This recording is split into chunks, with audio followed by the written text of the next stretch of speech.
Daddy's old tractor's going bye-bye. Ladies and gentlemen, welcome back to the channel. Welcome back to the vlog. Today, as Jack is saying, we are saying goodbye to a long-term friend and staple of the YouTube channel, and that is the 2012 SVL-90. This is Clayton right here behind me, ladies and gentlemen. He is picking up his very first piece of commercial equipment, and he is going to carry on the SVL-90's legacy in doing actually something very similar that it did for us over the last few years in transforming this property into what it has become with the building and the driveway and the landscaping and the clearing and everything that this thing did. It's kind of somewhat sad, but it's really exciting because Clayton's actually been following along with the YouTube channel for how many years, dude?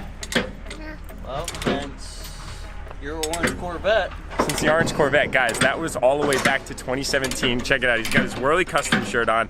He actually just bought himself his first piece of property up in kind of the northern Pennsylvania area, and when this machine came up for sale, he had jumped on it right away. I'm like so excited for him, and I'm kind of sad because this machine has been so instrumental in so many different things. It was this little man right here's first experience with commercial equipment, and now he's calling it old tractor. Are you excited to see it go over to Clayton? Yeah. Yeah, dude, it's super awesome. This is a monumental moment for him because honestly, it takes me back to when I bought my first Caterpillar, where I was picking up my first kind of commercial piece of equipment, and we know, and myself, just like him here behind me, we share that same desire, that same passion. He's actually going to be doing all the same stuff that I did here to his property in the final goal to build a 60 by 40 pole building and a whole bunch of other stuff, but he's got a lot of clearing to do in the time being. So this thing is going into phase 2 with a subscriber that followed along here. Man, it's just awesome. Crazy meant to be. Clayton, it's been a pleasure, man. Seriously, thanks for your support, big time. Love the Whirly shirt, by the way. That's awesome. Are you freaking stoked right now or what? Yeah. It's awesome, yeah, bro. It's a life goal. This is super cool. It's super cool. It's kind of a funny story. We'd put it out on Facebook, and when we had met up initially, had actually taken the machine around the corner, and then you told me the story. You've been following along for a long time. You've got this property now. You're about to start making some really cool stuff happen, and I'm like, all right, dude, you got to come up to the compound. You basically already seen the whole compound as far as video, but what do you think in person, man? It's a little bit different. It's. Guys, before I get into this video, I just want to let y'all know that 20 times entry, the bonus max multiplier for Dream Diesel giveaway number 25 ends this week. I think as of this video going live on Sunday, June 5th, there's only 2 days left. Way overscale what the video actually shows. It's way better in person. It's awesome, dude. And the reason that I wanted to bring you up here is that way if you have any questions for when you're doing your build, you just reach out, man, because I literally just done it with that very machine right there. Congrats, brother. Thank you. It's nice to meet you, man. Absolutely. We'll stay in touch, brother. Oh, yeah. There she goes, boys and girls. Woo, man, I'm a little sad. I might go shed a tear. I don't know.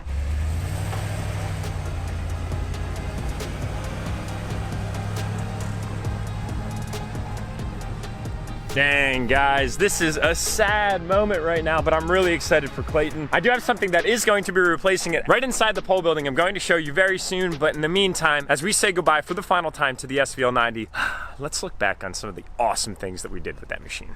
So the hard part's over with. We've got this thing paid for, and it's officially mine.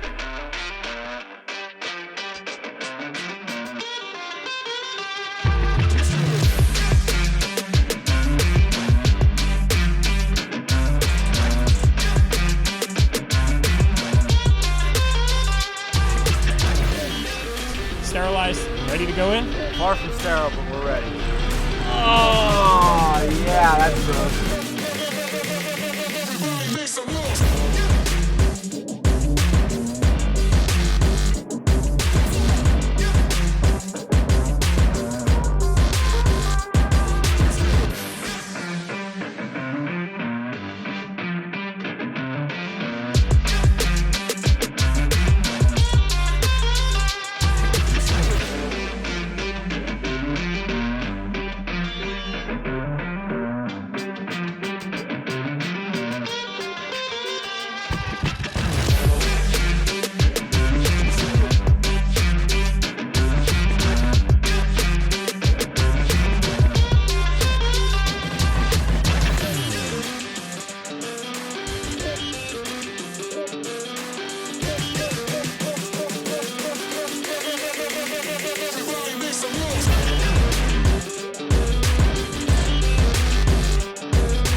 Guys, that recap was absolutely insane. It was so cool working with Casey to actually pull together a montage, ultimately, of the last 2 years, because when we had bought this property, it looked like this right here behind me. It was just an absolutely blank canvas, and it was up to the imagination of yours truly to create what it is that it now is.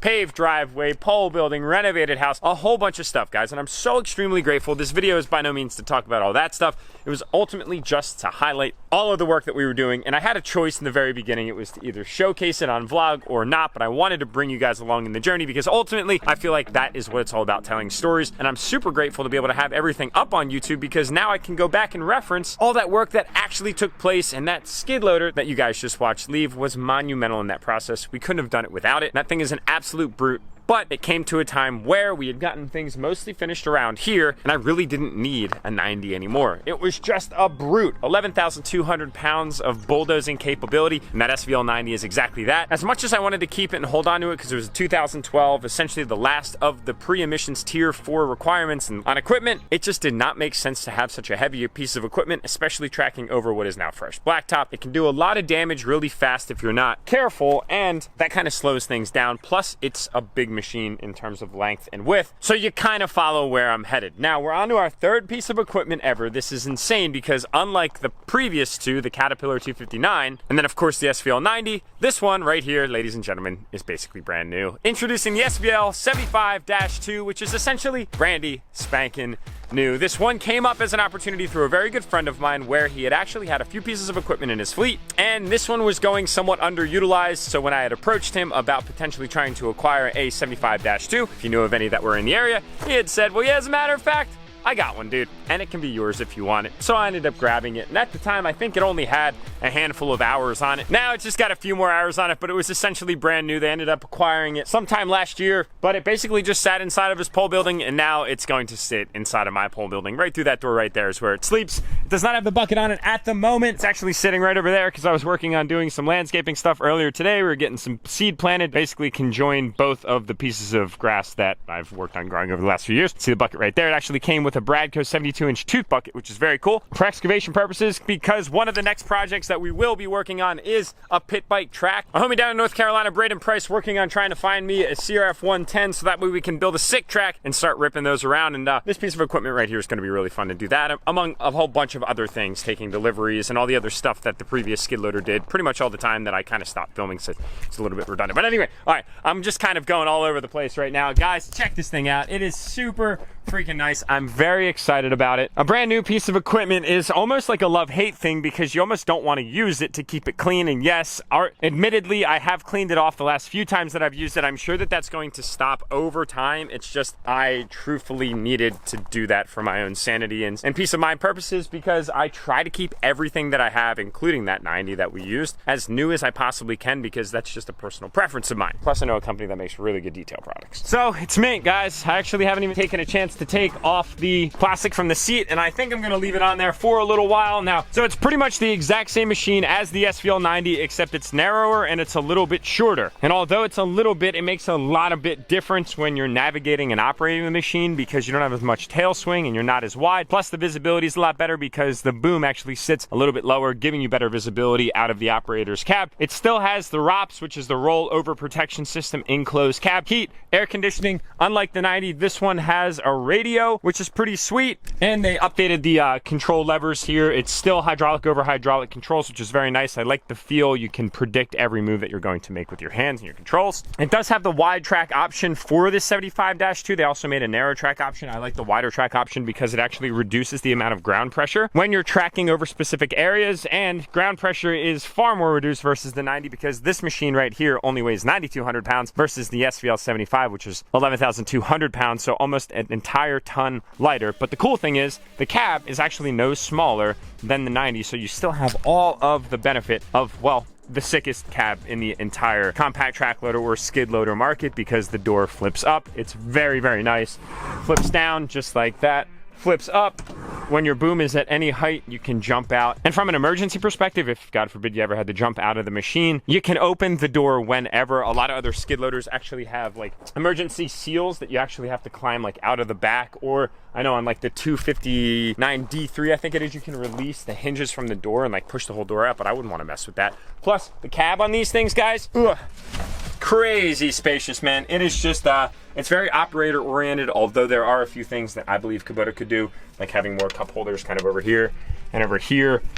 We do have all auxiliary, so we can hook up our iPod in here, which is pretty nice. Heat is super hot, AC is super cold, and it's a ton of fun to operate. It just doesn't get old for me, guys, genuinely, ever. Now, as far as horsepower, this one is 74, I believe. So it's got the DPF, but it does not have any DEF fluid. I was trying to avoid all that where possible, but trying to find a regular 75, which was either 2011 or 2012, in the market today was basically impossible, and any that I did find, they were just beaten, battered, and needed a lot of work. And I really didn't want to get into that. I wanted to get into a newer piece of machinery. That way, I just knew it was ready to rock, and it's got a warranty, which is pretty cool as well. A very small piece of me started to consider going back to Caterpillar, but truthfully, guys, I cannot substitute from Kubota. The 90 really impressed me in every single way, shape, and form. The cab is fantastic. The hydraulic over hydraulic controls, the power that these things have, the accessibility of parts, because I do have a bunch of different Kubota dealers all within a stone's reach of my property, and the simplicity of the undercarriage. Everything is very accessible. The rollers, the idlers, the sprockets, the final drive fluid, all that stuff is right there.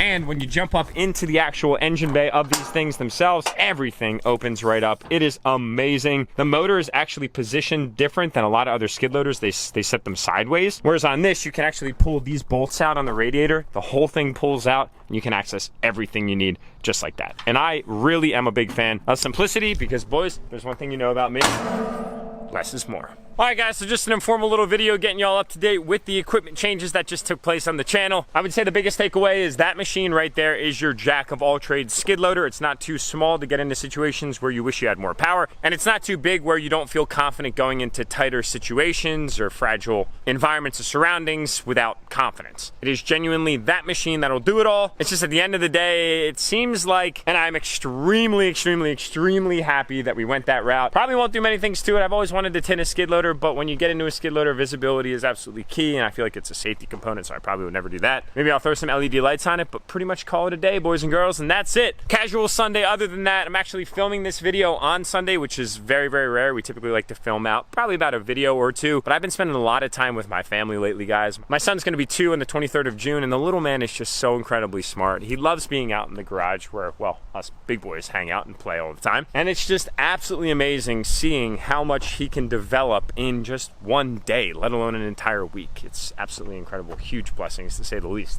And just a few other casual things going on. We got the Denali out, all washed up. We've got the RS6 back in between the 2-post lift because some more parts have arrived, and I actually might start working on setting myself up to play with that thing here a little bit today. Plus, also exactly 1 week from today on June 12th is Diesels and Donuts. If you've been to some of our events in the past, I'm sure you're familiar, but if you're not and you want to come out this upcoming Sunday from 8 a.m. to 12 p.m., we're hosting an event up off Jonestown Road at the Jonestown Mall there in Harrisburg. Here's the flyer right here, guys. I'm also going to be putting that up on my Instagram if you want to check it out. Everybody is welcome if you're into cars, if you're into bikes, if you're into semis, if you're into diesel trucks, anything at all. I just want to create an awesome day to hang out with a lot of you guys and see some familiar faces. Last but not least, guys, this is one of my last reminders that launch week is going to be ending for Misfit. So if you want to lock in 20 times entries, you better jump on them soon. Thanks for watching, guys. We'll see you all in the next upload.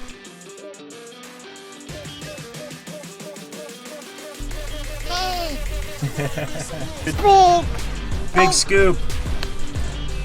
Dump. Dump. Yeah, nice. More.